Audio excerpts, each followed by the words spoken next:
দেখো আজকে আরো একটা ভিডিও নিয়ে এসেছি।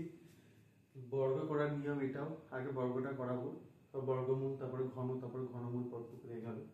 তো বর্গ করার নিয়মে একটা পার্ট কি বলছে, বলছে যে কোন সংখ্যার যদি 100 বেশি হয়, এমন একটা সংখ্যা যেটা 100 এর চেয়ে বেশি, হ্যাঁ, তাহলে তার বর্গ করার নিয়মটা কি হবে, বুঝতে পারলে?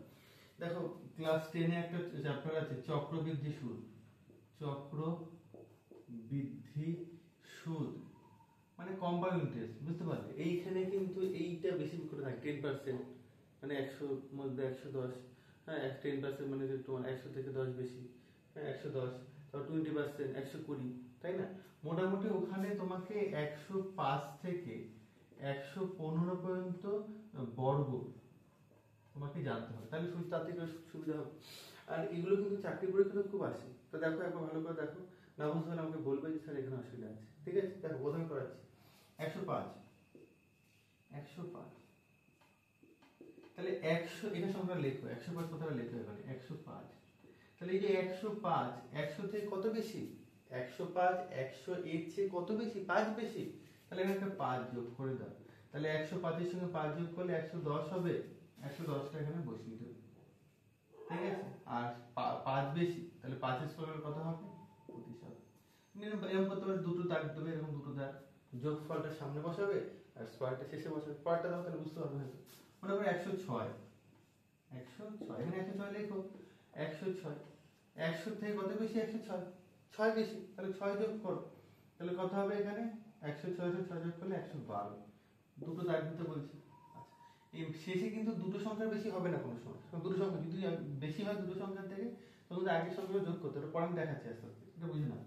তাহলে 106 কত, 100 থেকে 6 বেশি, 106 100 থেকে 6 বেশি, তাহলে 106 এর সঙ্গে 106 যোগ করলে 112 হবে, 112, আর 6 সমান কত হবে, 36, ঠিক আছে?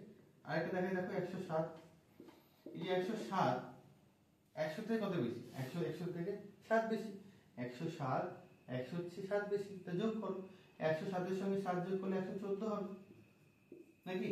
আর 7 এর সঙ্গে 7 7 49, বুঝতে পারলে? এবার দেখো 108 এর স্কয়ার সংখ্যা তুমি বাড়িতে বের করবে, 109 এটাও বাড়িতে বের করবে, ঠিক আছে? আমি 110 এরটা করি, এটা ভালো করে বুঝবে, 110টা ভালো করে বুঝবে। দেখো 110 100 থেকে কত বেশি, 10 বেশি, তাহলে 110 এর সঙ্গে 10 যোগ করলে কত হবে, 120 হবে। আর শেষে কত আছে, 10 আছে, 10 এর স্কয়ার করলে কত হবে, 100। তাহলে এখানে বলি দুটো বেশি ধরে না, তাহলে এখানে একটা 1 দেবে, এখানে দুটো সংখ্যা দেবে, তাহলে কত হবে 1 2 1 0 0।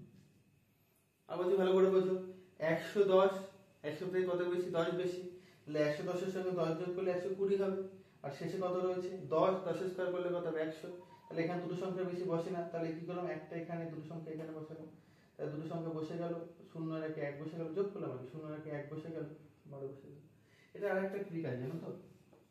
দেখো সামনে কত আছে, 11, 11 স্কয়ার করলে 11 11 121, আর 0 স্কয়ার করলে দুটো শূন্য, এটা খুব সুন্দরভাবে হয়ে যায়। তো সবগুলো যে একই নিয়ম করতে হবে, তোমার যেটা সুবিধা হয় তোমার সেটা তোমার করতে হবে, বুঝতে পারলে?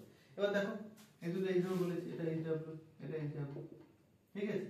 এবার 112 হচ্ছে, 112, তাই 112 100 থেকে কত বেশি, 12 বেশি, তাহলে 112 এর সঙ্গে 12 যোগ করলে 124 হবে, 112 যোগ করলে 124, 12 বার 124, আর 12 স্কয়ার করলে 144, এখানে 1 লিখবে, এখানে দুটো 4 লিখবে, তাহলে 4 4 5 1 12544, ঠিক আছে? 13 113 তার স্কয়ারটা বাড়িতে করবে, 114 এই স্কয়ারটাও বাড়িতে করবে, এই দুটো বাড়িতে করবে, জানাবে কত হবে, বুঝতে পারলে? আমি 115টা করে দিচ্ছি, 115, 100 থেকে কত বেশি, 15 বেশি, তাহলে 115 এর সঙ্গে 15 যোগ করলে 130, কত হবে এখানে 130, আর 15 স্কয়ার করলে কত হবে, 225, 2 5 2 1 3, 13225, বুঝতে পারলে? কোথাও অসুবিধা হলে আমাকে কমেন্টস করে জানাবে। আর এইগুলো, এই যে তোমার এই যে 5 স্কয়ার করে 15 স্কয়ার করলে কত হয়, 14, এগুলো আগের ভিডিওতে করা আছে, শেষে 5 থাকলে কত হবে, আগের ভিডিওতে করা আছে, ঠিক আছে? তো আমি অসুবিধা, এটা ওই আগের ভিডিও অনুযায়ী করলে ভালো হয়। ভিডিওটা আবার দেখে নেবে, অবশ্যই অসুবিধা হলে কমেন্টস আমাকে জানাবে, ঠিক আছে?